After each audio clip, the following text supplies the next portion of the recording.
সারা দুনিয়ার মানুষের মাথায় মুকুট একটা, এই উম্মতের মাথায় মুকুট দুইটা। এই জন্যই তো আমি বলি এই উম্মতের সাথে আল্লাহর বড় ইয়ারি, বড় দুস্তি। এই উম্মতের সাথে আল্লাহর বড় ভালোবাসা। কত আপন হইলে কোরআন এই কথা বলে, সুহাদা আলান নাস, কিয়ামতের দিন এই উম্মতকে আল্লাহ নিজের পক্ষে, নিজের পাশে সাক্ষী হিসাবে দাঁড় করাবে। এই জন্য জালালউদ্দিন সুয়ুতি রহমতুল্লাহ লেখছেন, ইনশাআল্লাহ এই উম্মত কিয়ামতের মাঠে দাঁড়াবে না, এই উম্মত তো স্টেজে দাঁড়াবে, স্টেজে। আমি তো ভাবতেছিলাম, আমার মন তো বলে এই উম্মত দুনিয়ায় আসারই ছিল না। নির্বাচিত করার পরে মনে হয় ওই শোকেজেই রাখা ছিল, আর রাখা থাকতো, যেদিন জান্নাতে যাওয়ার সময় হতো জান্নাতে পাঠায় দিত। কিন্তু একটা প্রশ্ন থেকে যেত যে আপনি যে কিয়ামতের দিন এদেরকে সাক্ষী হিসাবে দাঁড় করাইলেন, এরা তো দুনিয়াই দেখে না, এরা সাক্ষী দিবে তো দিবে কি করে? ওই প্রশ্নের জন্য মনে হয় আমাদেরকে দুনিয়াটা একটু পালা গাইতে পাঠায় দিয়েছেন, পালা গাইতে। নাইলে কাউকে 1000 বছর খাটাইলেন, কাউকে 500 বছর, 700 বছর, 800 বছর, আর আমাদেরকে 60-70 দিলেন। আবার 60-70 বছরও না, এটা দিয়েও ভাবছেন উম্মতে মুহাম্মদী যদি আঙ্গুল উঠায় দিল যে কি ভালোবাসলেন, 60 বছর তো খাটাইলেন, এটা ভালোবাসা হইল তো হইল কতটুকু? তো আল্লাহ 2 পর্বে আমাদের জীবনকে কমায় দিয়েছেন, মাফ করে দিয়েছেন। একটা হলো যতক্ষণ পর্যন্ত প্রাপ্ত বয়স্ক না হবে এই উম্মত মাসুমিয়াতের প্লেটেই থাকবে, মাসুম, কলম বিরুদ্ধে যাবে না। এই প্রথম 15 বছর মাফ, বিলকুল নিষ্পাপ, মাসুম। তারপরে যেটা রয়ে গেল 24 ঘন্টা যতক্ষণ ঘুমাই ততক্ষণ কলম উঠানো থাকে, রুফিয়াল কালাম নাইম হাত্তা ইয়াস্তাইকিদ, যতক্ষণ পর্যন্ত সজাগ না হয় কলম আমাদের বিরুদ্ধে যায় না। তাইলে বোঝা গেল বাংলার প্রবাদ বাক্যই সত্য। পরিচিত লোকটা বাড়ির সামনে দিয়ে যাওয়ার সময় কখনো কখনো বলে, আমার বাড়ির সামনে দিয়ে তো যাবেন, আমার বাড়িটা একটু পাড়ায়া যান, পাড়ায়া। মনে হয় বুঝাইতে পারি না, ময়মনসিংহের ভাষা জানি না তো কোত্থেকে বোঝাবো। আরে বোঝেন, আল্লাহ মনে হয় দুনিয়াতে আমাদেরকে পালানোর জন্য পাঠাইছে। কতটুকু ভালোবাসে। প্রিয় পাত্রকে বেশি খাটানো হয় না, এটাই সত্য। আল্লাহ আমাদেরকে বেশি খাটাইতে চান না, পরিশ্রম করাইতে চান না, এটাই সত্য। কত ভালোবাসেন। ওলামা মনে হয় একমত হবে না, আমার তো মন বলে, তাখাইয়ুল বলে আরবিতে এটাকে। আমার ধারণা আল্লাহ মনে হয় জান্নাতও কাউকে দিতে চান নাই। নাইলে জান্নাতীদের কাতার হবে 120টা, 80টাই হবে উম্মতে মুহাম্মাদীর। একজনরে 80 কাতার দিয়া দিবেন, বাকি রইল কত? 40। 16 লক্ষ নবী, 312 জন রসুল, 3 জন কিতাবদারি রসুল, 4 জন উলুল আজমি মিনার রসুল, সবাইকে দিবেন মাত্র 40 কাতার। কেমন ভালোবাসে। আরেকটা দিলে হয়তো আরো সহজে বুঝে আসবে। জান্নাতের 3 ভাগের 2 ভাগই উম্মতে মুহাম্মদী হবে। তাহলে 3 ভাগের 2 ভাগই যদি আমরা হই একজন নবীর উম্মত, তাহলে 16 লক্ষ নবীর উম্মতকে দিবে 1 ভাগ। মনে হয় তাও দিতে চাইছেন না। প্রশ্ন উঠবে যে আমাদেরকে জান্নাত দিলেন, উম্মত দিলেন না, তো আল্লাহ 2 ভাগ বন্ধুকে দেওয়ার পরে যে 1 ভাগ থাকবে সবাইকে মনে হয় বইলা দিবে তোমরা এটা ভাগ করে নিয়ে আনো। উম্মতে মুহাম্মদী আল্লাহ আমাদেরকে বানাইছে। যুবক, তুমি ভাবো না তুমি কোন নবীর উম্মত। যদি ভাবতা তাহলে কোনোদিন তুমি নেট দেখা চুল কাটতা না। নেট দেখা কোনোদিন যুবক চুল কাটতো না যদি জানতো সে উম্মতে মুহাম্মদী। আমার বিশ্বাস রব্বে কাবার কসম। হালুয়াঘাটের যুবক নেটে দেখা চুল কাটে, যে ডিজাইনটা পছন্দ হয় ওটাকে স্ক্রিনশট দেয়, তারপরে নিয়ে যায় সেলুনে। হালুয়াঘাটের মা বোন নেটে দেখা সাজে। যদি উম্মতে মোহাম্মদী বুঝতো যে আমি উম্মতে মোহাম্মদীর মেয়ে, তো সে কোনোদিন নেটে দেখা সাজুগুজু করতো না, সে কোনোদিন পার্লারে যায় সাজতো না। সে তো ফাতেমার সাজে নিজেকে সাজাইতো, যেন কিয়ামতের দিন যখন আল্লাহ ফাতেমার হাতে জান্ডা দিবে আর বলবে তোর মেয়েদেরকে ডাইকা নিয়ে জান্নাতে চল, তো সেও ছুটে যায় ফাতেমার কাছে দাঁড়াইতো। যদি ফাতেমা জিজ্ঞাসা করতো তুমি কে, তো বলতে পারতো যে কিছু নাই বটে, কিন্তু দুনিয়ার শ্বাসটা আপনার মতো ছিল, এই জন্য পাশে দাঁড়াইলাম, আমাকেও নিয়ে চলেন। রব্বে কাবার কসম। আমি তো ভিতরের ব্যথা বলতেছি, একজনও তো এখানে পাওয়া যাবে না যারা বিয়ে করছে। যে আয়েশা ওলামাকে জিজ্ঞাসা করছে আমি বিয়ে করব, ছেলে বিয়ে দিব, মেয়ে বিয়ে দিব, আল্লাহর রসুলের বিয়ের আদর্শ কি? আমি তো উম্মতে মুহাম্মদ। যদি জিজ্ঞাসা করে কেন, কিয়ামতের দিন দেখা তো হবেই হবে, দুনিয়াতে দেখি আর না দেখি, কিয়ামতের দিন তো দেখা হবেই হবে, কিয়ামতের দিন তো দরবারে যাবই যাব।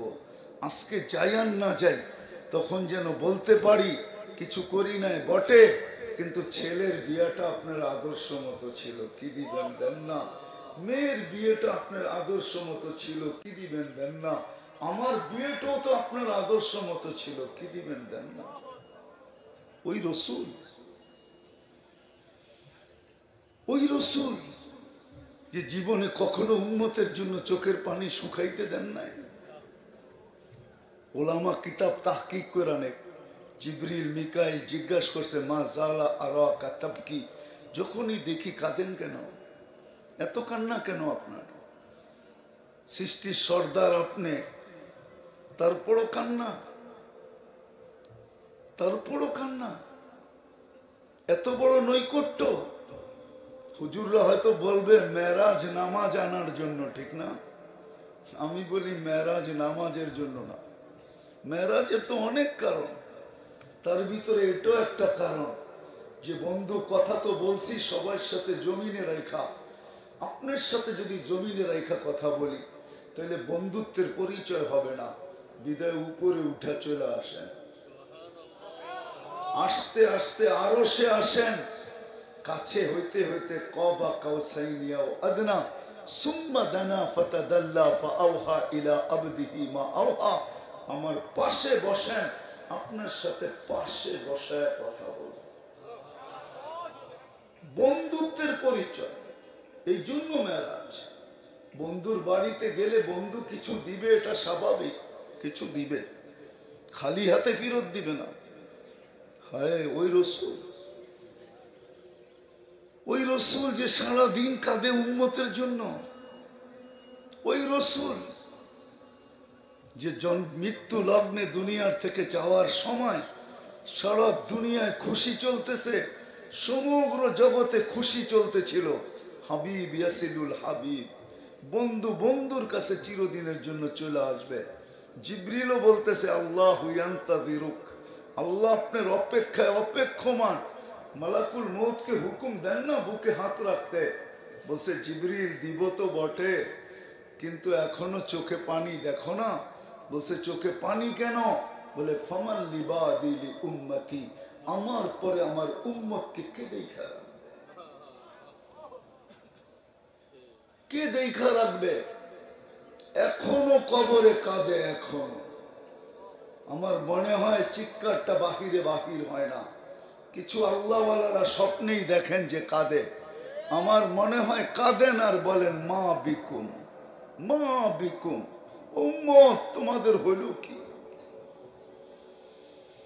তোমরা আমার পানির মর্যাদা, চোখের পানির মর্যাদা কেন দাও না?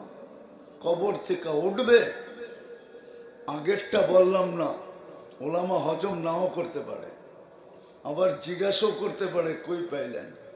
আমি লেখি নাই, আবুল সামরকান্দি রহমতুল্লাহ আলাই লেখছেন। ওনার কিতাব মোতালা করে দেখেন, আঙ্গুল উঠাইলে ওনার উপরে উঠবে, আমার উপরে না।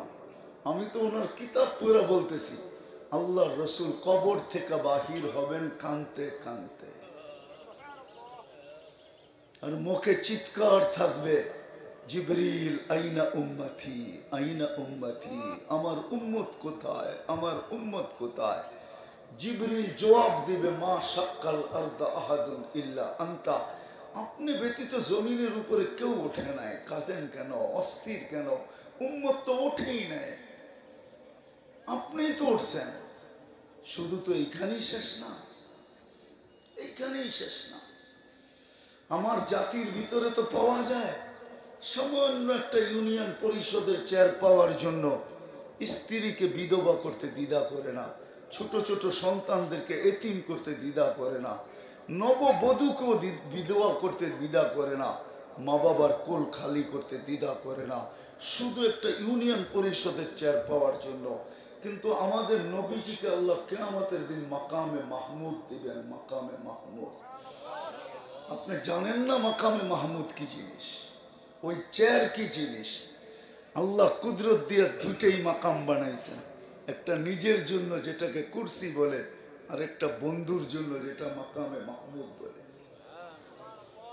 যাবেন ওইখানে বসবেন না, দাঁড়ায় থাকবেন হাত রেখা। আল্লাহ জিজ্ঞাসা করবেন বসবেন না কেন, বলছে যে 3 জায়গায় ছুটবে ও বসে তো বসে কি করে।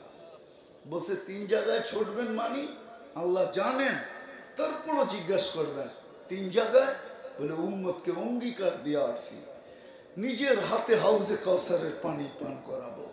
আমি তো হাউজে কাউসারের ওইখানে ছুটে যাব, ওইখান থেকে মিজানে যাব। পাল্লা যদি সামনে না ঝুঁকে তো আপনার প্রতিশ্রুতিগুলোকে কাজে লাগাবো। আপনি আমাকে অঙ্গীকার দিছেন, সালতু তা সাফি তু সাফা, আমি চাইলে নাকি দিবেন। পাল্লা যদি সামনে না ঝুঁকে তো আমি হাত উঠায় দিয়ে চাইতে থাকবো। পাল্লা যদি সামনে না ঝুঁকে ওইখানে বসেই সুপারিশ করতে শুরু করব। যতক্ষণ পর্যন্ত আপনি পাল্লা সামনে ঝুঁকায় না দেন, ওইখান থেকে আমি পুলসেরাতে ছুটে যাব। ওইখানে কেন, উম্মত পার না হইতে পারলে দুরুদের কাঠটি দিয়া পার করায় দিব। যে 3 জায়গায় দৌড়ায় ও বসে তো বসে, কখন বসবেন না। ওই রসুল, ওই রসুলের উম্মত আমরা। 70,000 পর্দার ওই পার থেকে তাজাল্লি দিছেন মুসা আলাইহিস সালামকে। 40 দিন বেহুশের মতো ছিলেন, অথচ পাশে বসা, পাশে কবা কাউসাইনিয়াও আদনা, পাশে আরশের উপর। উচিত ছিল সব ভুলা যাওয়া, কিন্তু কিচ্ছু, সব ভুলা গেছেন বটে, কিন্তু উম্মত ভুলেন নাই। নইলে আপনি আত্তাহিয়াত আলা, আত্তাহিয়াতের ভিতরে পড়েন তো পড়েন কোত্থেকা, ওয়া আলা ইবাদিল্লাহিস সালিহিন। আল্লাহ তো সালাম দিছিলেন বন্ধুকে, আসসালামু আলাইকা আইয়ুহান নবী। আল্লাহ তো বন্ধুকে সালাম দিছিলেন, কিন্তু বন্ধুর তো ফাতেমার কথা মনে ওঠে নাই, হাসানের কথা মনে ওঠে নাই, হোসাইনের কথা মনে ওঠে নাই, আলী ফাতেমার কথা মনে ওঠে নাই, নিজের পরিবারের কথা মনে ওঠে নাই, বনু হাসিমের কথা মনে ওঠে নাই। উম্মতকে মনে রাখছেন, উম্মত উঠায় দিছেন, ওয়া আলা ইবাদিল্লাহিস সালিহিন। আমার উম্মতের উপরও, উম্মত ওইখানে যে ভোলেন নাই। আমার তো মন বলে আল্লাহ রসুল এটাই ভাবছেন যে এই টেবিলে যদি উম্মত না ওঠে তো উম্মত উঠবে কোন টেবিলে। এত এই নৈকট্যময় সময় যদি উম্মত আল্লাহর সামনে আমি না উঠাই, তাহলে উঠাবো তো আর কোন সময় উঠাবো। আজকে ওই উম্মত নেটে দেখা চুল কাটে। হায় হায় হায়, ওই উম্মত আজকে নবীকে চিনে না, নবীর শান জানে না, মান জানে না, নবীর মর্যাদা জানে না, আজকে নবীর ইজ্জত রাখে না ওই উম্মত।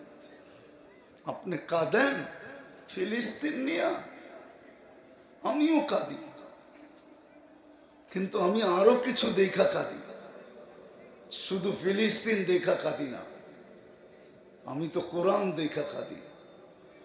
যে উম্মত এরকম উম্মত যার সাথে কোরআনে ওয়াদা আনতুমুল আলাউনা, তোমরা সবার উপরে থাকবে, যাদের সাথে ওয়াদা উলাইকা লাহুমুল আমান, নিরাপত্তার চাদর দিয়ে তোমাদেরকে ঢেকে রাখবো, যাদের সাথে ওয়াদা হায়াতান তাইয়্যিবা, দুনিয়ায় সুখে রাখলে উম্মতে মুহাম্মদী আমি তোমাদেরকেই রাখবো, এখানেও রাখবো এখানেও রাখবো, যাদের সাথে ওয়াদা উলাইকা, যাদের সাথে ওয়াদা লাহুম রিজকুন কারীম, তোমাদেরকে আমি ক্লান্তিহীন পাখির মতো পালবো, যাদের সাথে ওয়াদা ইন্নাল ইজ্জাতা লিল্লাহি ওয়া লিরাসূলিহি ওয়া লিল মুমিনিন, ওই উম্মত আজকে দুনিয়াতে সবচেয়ে বেশি নির্যাতিত, সবচেয়ে বেশি নিষ্পেষিত, সবচেয়ে বেশি ঘৃণিত, অবহেলিত, দীক্ষিত। কেন? এটাই বুঝাইতে চাইতেছি। যুবক একটু বোঝো, একটু বলা যাবো, আগেই বলা দিতেছি, তুমি যতই ওদের রঙে রঙ্গ না কেন,